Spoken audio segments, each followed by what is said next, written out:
ये खबर KR मंगलम university द्वारा प्रस्तुत की गई है। बच्चों का हाल देखिए क्या हो गया। उस बच्ची ने 4 क्वेश्चन करे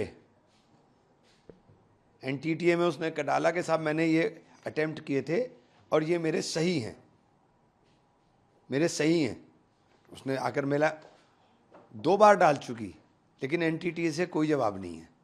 और उसको अगर 16 नंबर मिल जाएंगे, क्योंकि उसके 4 क्वेश्चन है, उसको 16 नंबर प्लस होंगे, उसको 16 नंबर मिल जाएंगे, उसकी रैंक बहुत हाई हो जाएगी। अब उसे कॉलेज नहीं मिलेगा, गरीब बच्ची है। तो ये पोजीशन है कि मैंने उससे लिखवा कर इसीलिए लिया, ये पूरा देकर गई है वो बच्ची मुझे भी। और 4 क्वेश्चन उसके हैं जो उसके अंदर ओमर शीट के अंदर वो नहीं कर रहा है। तो ये जो NTTA की गड़बड़ियाँ हैं, इन्हीं गड़बड़ियों के खिलाफ तो सारा ड्रामा है ये।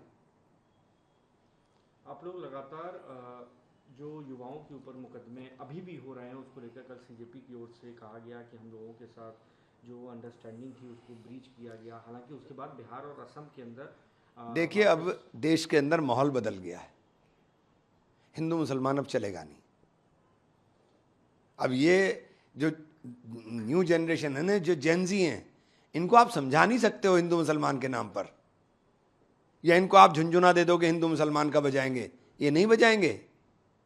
ये नई जनरेशन है, इनोवेटिव लोग हैं, और इतने इतने इतने इनोवेशन इन्होंने यहाँ जंतर मंतर पर किए हैं, सबने देखे हैं। कंगना रनौत मशहूर अदाकारा हैं, हालांकि वो CJP की एक जो वीडियो वायरल हुआ उस पर उन्होंने एक सोशल मीडिया पर कमेंट किया।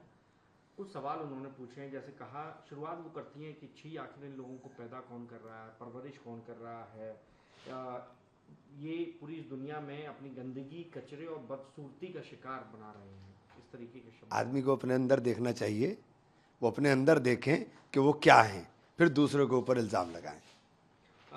इस बीच ये भी जानकारी है कि पुलिस लगातार जो लोग प्रोटेस्ट में शामिल हुए सूट नहीं कर रही है। करीबन 980 के अराउंड ऐसे लोग वहाँ मिले हैं जिनके ऊपर मर्डर, रेप के मामले हैं। आप कैसे देखते हैं लगातार, क्योंकि पुलिस, आपको लगता है कि ये बदनाम करना चाहते हैं, पूरे मूवमेंट को बदनाम करना चाहते हैं, देश के युवाओं को। ये इसके अलावा कुछ भी नहीं है। और अब ये शुरू हुआ है। ये NTTA की एक छोटी सी चीज़ दिखाई मैंने आपको।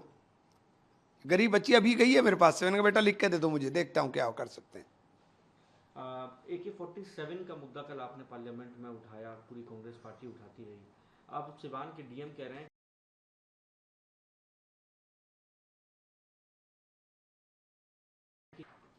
नहीं थे तो फिर ये कहाँ से आए? वो AK-47 चलाता हुआ दिखाई दे रहा है, आप कार्रवाई कर रहे हो और फिर आप झूठ बोल रहे हो। कमाल तो ये है ना, देखिए, मतलब आप कार्रवाई कर रहे हो और फिर झूठ बोल रहे हो। जौहर यूनिवर्सिटी को लेकर जो डिविजनल कमिश्नर की कोर्ट है वो स्टे लगा दिया है मामले में। लगातार इसको मुद्दा आप लोगों ने बनाया, आप गलत भी इसको बताते रहे। देखिए, अगर इन्होंने ये कुछ भी करने की अब कोशिशें की तो ये न्यू जनरेशन जवाब देगी। वहाँ भी बच्चे इकट्ठे हो गए थे, आप चलाइए, पहुँच जाएंगे महारामपुर में, चलाइए फिर गोली। अरविंद केजरीवाल कह रहे हैं कि एथेनॉल को लेकर हम लोग नेशन वाइड प्रोटेस्ट करेंगे। आपको लगता है कि जिस तरह इन युवाओं के प्रोटेस्ट के आगे सरकार झुकी, उसी तरह अरविंद केजरीवाल यदि नेशन वाइड प्रोटेस्ट करते हैं इथेनॉल पे तो सरकार को झुकना होगा? एथेनॉल एक बिग प्रॉब्लम है, बड़ी प्रॉब्लम है, एथेनॉल छोटी प्रॉब्लम नहीं है। और ये सरकार जो कुछ कर रही है, जो हमारी विदेश नीति का इन्होंने बैंड बजाया है, उसका खामियाजा देश को भुगतना पड़ेगा। ये बाबल मंदेब बंद हो गया, 10,000 किलोमीटर जो ट्रैवल करना पड़ेगा तेल के लिए। अभी आप देखिए 2 महीने में, अगर ये 2 महीने बंद रहेगी, हालत क्या होगी। टोटली फेलियर सरकार है, टोटल फेल सरकार, किसी मोर्चे पर कामयाब नहीं। जब ये विदाई होगी ना, तो जितनी धूम धड़ाके से आए थे उसी धूम धड़ाके से इनकी विदाई भी तय है। एक आखिरी सवाल ले लो, NDA की पार्लियामेंट्री मीटिंग चल रही है, इस बीच NCPI यानी जो TMC के रेबल फैक्शन लोग थे उनको भी इसमें इनवाइट किया गया है, इस पर भी अब सियासत शुरू है। देखिए, वो तो गद्दारी कर गए हैं पार्टी के साथ, अब उन्हें इस सरकार के अंदर गद्दारी का रिवॉर्ड तो मिलेगा।